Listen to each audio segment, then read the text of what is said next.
বক্তব্যের মাঝখানে আমরা আসলে ধারাবাহিক বক্তব্য দিচ্ছি, একের পর এক আস্তে আস্তে সব দাবি পরিষ্কার করা হবে। ধন্যবাদ।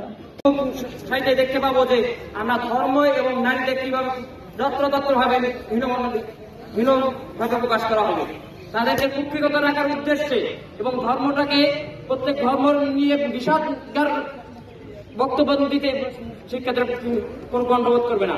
আমরা চাই যারা এরকম বক্তব্য দিয়েছে এবং যে শিক্ষক এই বক্তব্য সূত্রপাত করেছে সকলের যেন শাস্তির আওতায় আনা হয়। এবং আমরা দেখেছি কোন একটা ছোট কারণে সকল নোটিশ পাঠানো হয়, আমরা এত বড় একটা ইস্যু সেখানে ওই শিক্ষকের সকল নোটিশ পাঠানো হবে কিনা এটা আমরা প্রশাসনের কাছে জানতে চাই। সেই সাথে আমি সকল শিক্ষার্থীদের বলতে চাই, আমাদের যত যৌক্তিক দাবি আছে আপনারা আসুন, শুধুমাত্র 2-4-5 জনের দাবি দিয়েই আপনারা দাবি আদায় করতে পারবেন না। আমরা চাই একটা বড় একটা ইস্যু আমরা দেশকে আজকের তাদের ঘটনাতে বলতে চাই যে আমাদের যেভাবে আমাদের বোনকে প্রতিপন্ন করা হয়েছে, তার পোশাক নিয়ে মন্তব্য করা হয়েছে, এই মন্তব্য করার অধিকার কাউকে দেওয়া হয় নাই। তার বাক স্বাধীনতার অধিকার ও চলাফেরার অধিকার বাংলাদেশ সংবিধানে দেওয়া আছে, সে কিভাবে চলাফেরা করতে পারবে, সেই অধিকার যে হরণ করতে যাবে সেখানে আমাদের সকলকেই তার প্রতিবাদ জানাতে হবে। আমরা চাই সকলেই যেন সেই প্রতিবাদ আমরা জানাতে পারি এবং সকলে একত্রে আমাদের যে ন্যায় বাংলাদেশের স্বাধীনতা আব্দুল্লাহ হত্যার যে ন্যায় বিচার আমরা চাই, সকলে একসাথে যেন আমরা সেই বিচারটা আদায় করে নিতে পারি। সকলকেই আমি বলবো যে আমরা আসুন, আমরা সেই দাবি। বিভিন্ন ছাত্র সংগঠন থেকে শুরু করে ছাত্ররা যখন আন্দোলনে নামে, এই বিচার বাস্তবায়নের জন্য নামে, তখন একটা পক্ষ, অদৃশ্য একটা পক্ষ তাদেরকে প্রতিহত করার চেষ্টা করে। সেই প্রেক্ষিতে আল কোরআনের একজন সম্মানিত শিক্ষক কতটা বাজেভাবে একটা শিক্ষার্থীকে ইঙ্গিত করে, বাজে শব্দ চয়ন করে, এটা আসলে আমাদের বোধগম্য হয় না। আমরা দেখেছি যখন একটা শিক্ষার্থী প্রশাসনের বিরুদ্ধে সামান্যতম ভুল করে তাদেরকে শোকজ নোটিশ দেওয়া হয়, তাদেরকে লিখিত আকারে তাদেরকে কারণ দর্শানোর নোটিশ দেওয়া হয়। কিন্তু যখন একজন শিক্ষক যার পিতৃতুল্য, যাদের মূলত আগলে রাখার কথা শিক্ষার্থীদেরকে, তারা যখন একজন শিক্ষার্থীদেরকে কুরুচিপূর্ণ মন্তব্য করে, তখন প্রশাসনের দেশে কোনো টনক নড়ে না, তখন প্রশাসনরা শিক্ষকদের হয়ে যায়। আর যখন শিক্ষার্থীরা কোনো ভুল করে, তখন প্রশাসন তাদের প্রশাসনের মতো আচরণ করে। এরপরে দেখেছি যে এই শিক্ষককে ডিফেন্স করার জন্য অনেক শিক্ষার্থী দেখছি যে মেয়েদেরকে কটাক্ষ করে অনেক কথা বলতেছে, অনেক কমেন্ট করতেছে। আবার দেখি অনেকে কোরআন নিয়ে কথা বলতেছে। কিন্তু আমার মনে হয় ইসলামী বিশ্ববিদ্যালয়ের শিক্ষার্থীরা যদি এটা অন্য কোনো ক্যাম্পাস হইতো, এটা নিয়ে সাথে সাথে কোনো অ্যাকশন নিত, সাথে সাথে কোনো নিত, সাথে সাথে কোনো পদক্ষেপ নিত। আমি প্রশাসনের কাছে দাবি জানাবো যে আপনারা যখন শিক্ষার্থীরা যখন ভুল করে, শিক্ষার্থীরা যখন অপরাধ করে, শিক্ষার্থীরা যখন ভুল বুঝতে পারে, তারপরেও কিন্তু আপনারা তাদেরকে কোনো সুযোগ দেন না আত্মপক্ষ নেওয়ার জন্য। কিন্তু যখন শিক্ষকরা এগুলো ভুল করতেছে, তখন আপনারা একটা সংবাদ সম্মেলন করলে আপনারা তাদেরকে এখান থেকে অব্যাহতি দিচ্ছেন বা এগুলো থেকে মাফ করে দিচ্ছেন। কিন্তু প্রশাসনের কাছে আমাদের দাবি থাকবে, আপনাদের কোনো শিক্ষক হোক, শিক্ষার্থী হোক, এই বৈষম্য আমরা চাই না। যেই অপরাধ করবে, যে ভুল করবে, যে এখানে আজকে যারা উপস্থিত হয়েছেন সকলকে আমার সালাম। আমরা সকলেই জানি যে সাজিদ আব্দুল্লাহ ইসলামী বিশ্ববিদ্যালয় আছে কিনা আমার জানা ছিল না। গতকালকে যখন একটা ভিডিও ক্লিপসের মাধ্যমে, মানে অডিও ক্লিপসের মাধ্যমে জানতে পারি যে আমাকে আমার ভাইয়ের আন্দোলনে, আমার ভাইয়ের খুনিদের বিচারের দাবিতে আন্দোলন করতে হলে আমাকে তার ওই বিভাগের ছাত্র হতে হবে, এটা আমাদের জন্য মনে হয় যে খুবই লজ্জাজনক ব্যাপার যে আমাকে ওই বিভাগের ছাত্র না হলে আন্দোলন করা যাবে না। আবার আর একটা কথা আমি করেই বলতে চাই, সেখানে শোনা গেল যে কোথাকার কোন মৃত ছাত্র। আমি তাহলে বক্তব্য যেহেতু শুরু করেছি তার পরিচয়টা দিয়েই শুরু করি। ওই মৃত ছাত্রের পরিচয় হচ্ছে নাম মোহাম্মদ সাজিদ আব্দুল্লাহ, শিক্ষাবর্ষ 2021-22, তার বিভাগ হচ্ছে আল কোরআন এবং ইসলামিক স্টাডিজ, জেলা কানায়। এবার তো আশা করি আপনি জানতে পারছেন যে সে ইসলামিক ইউনিভার্সিটির একজন ছাত্র, তার পরিচয় এই ইসলামী বিশ্ববিদ্যালয়ের ছাত্র। তিনি শুধুমাত্র কোনো একটা ডিপার্টমেন্ট বা কোনো একটা মানে কি বলবো, কোন রাজনৈতিক পুতুল না। তিনি ইসলামী বিশ্ববিদ্যালয়ের সকলের ভাই, ওই ভাই হিসেবে আমরা এখানে এসেছিলাম।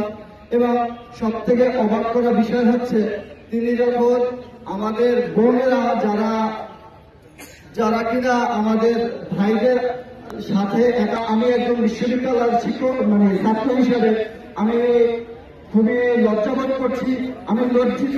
আমি ইসলামী বিশ্ববিদ্যালয় এই মানে এরকম কুরুচিপূর্ণ মন্তব্য করা শিক্ষকদের ছাত্র।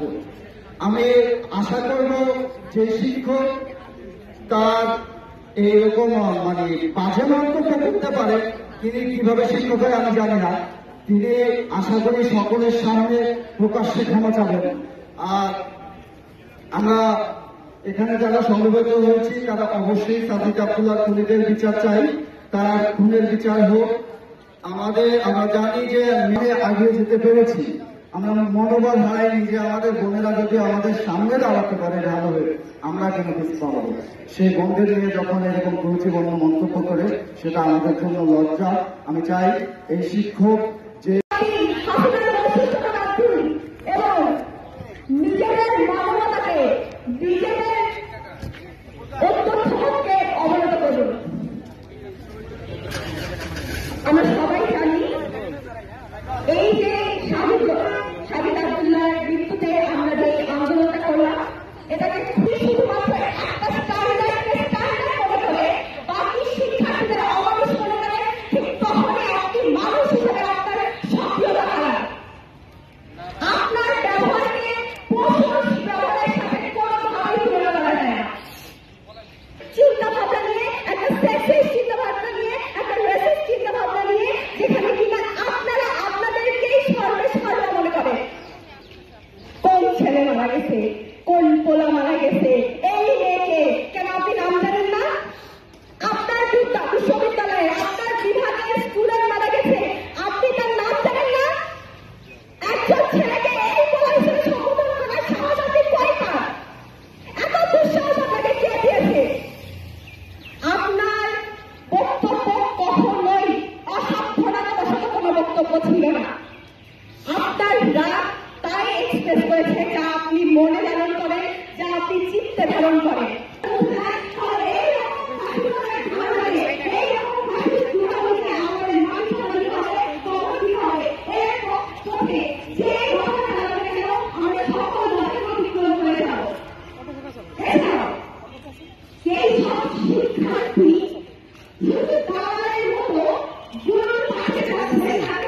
আপনারা কি এই সবকে লালন করছেন এই ক্যাম্পাসে? এই সবকে আপনারা দিচ্ছেন? এখনো অব্দি ইসলামী ছাত্র শিবিরের পক্ষ থেকে আমার কোনো পক্ষ থেকে নাই, কেন? আপনারা কি সব লালন করছেন আমাদের ক্যাম্পাসে? আপনারা এই সব ফাঁসির ধরনের যদি লালন করতে চান, তাহলে আপনাদের মতো দলকে আমাদের ক্যাম্পাসে দরকার নাই।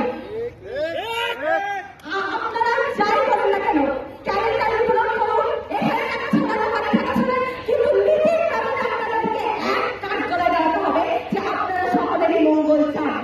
ভিতরে ফুল ধরিয়ে দিয়ে, ভিতরে টিপ ঢুকিয়ে দিয়ে আপনারা বাইরে টাকার নোট ছড়াবেন, এইরকম উন্নতি আমরা কখনোই চাই না। সুতরাং যাদের ভুল এবং যাদের পদক্ষেপ নেওয়া হয়, তারা দ্রুততম সময়ে পদক্ষেপ নেবে। এবং আমরা আশা করি শাহিদ আব্দুল্লাহর হত্যার তদন্ত আরো সুষ্ঠু হবে এবং দ্রুততম সময়ের মধ্যে শেষ হবে। শুধুমাত্র একটি নির্দিষ্ট সংখ্যক গণ্ডির মধ্যে থেকে কথা বলতে হবে, একটি নির্দিষ্ট জায়গায় দাঁড়িয়ে কথা বলতে হবে এবং একটি নির্দিষ্ট জায়গায় দাঁড়িয়ে প্রতিবাদ জানাতে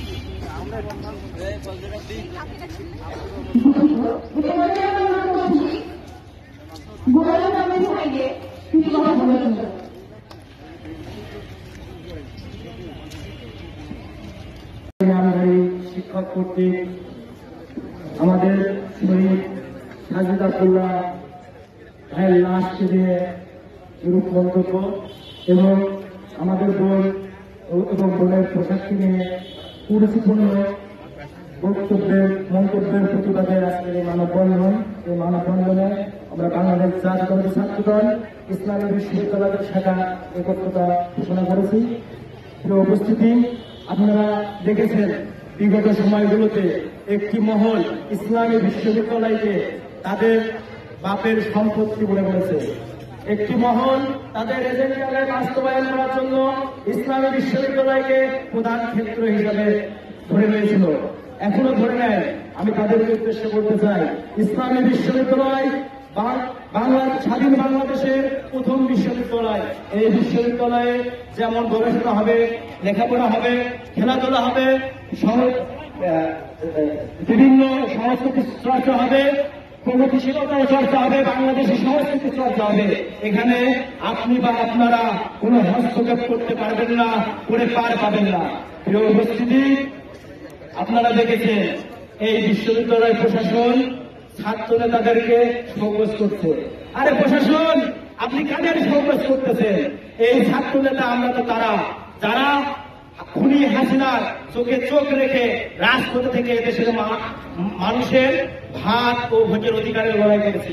আমরা তারা যারা জীবনকে হাতে রেখে জুলাই আন্দোলন করেছি। সেই হাসিনা কিন্তু পার পায়নি। হাসিনার পরিণতি, সর্বশেষ পরিণতি যেমন হয়েছে, আপনাদের পরিণতি সম হয়েছে। প্রিয় উপস্থিতি, আপনারা জানেন একটি কথা আছে, ধরা যাবে না, ছোঁয়া যাবে না, বলা যাবে না কথা, তারপরে একটু আমি নাই বললাম, আপনারা জানেন। ঠিক তেমনই বলতে চাই, আপনারা যে চেয়ারে বসেছেন প্রশাসন, এই চেয়ারে কিন্তু আমাদের রক্তের উপর দাঁড়িয়ে বসেছে, এদেশের ছাত্র জনতার রক্তের উপর দাঁড়িয়ে বসেছে।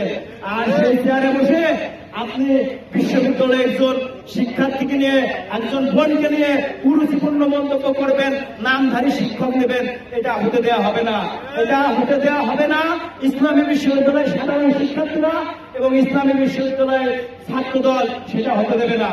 সর্বশেষ এই সাজিদ আব্দুল্লাহ আমরা বারবার বলতেছি, দ্রুত সময়, এই দ্রুত সময় কিন্তু কিয়ামত পর্যন্ত না।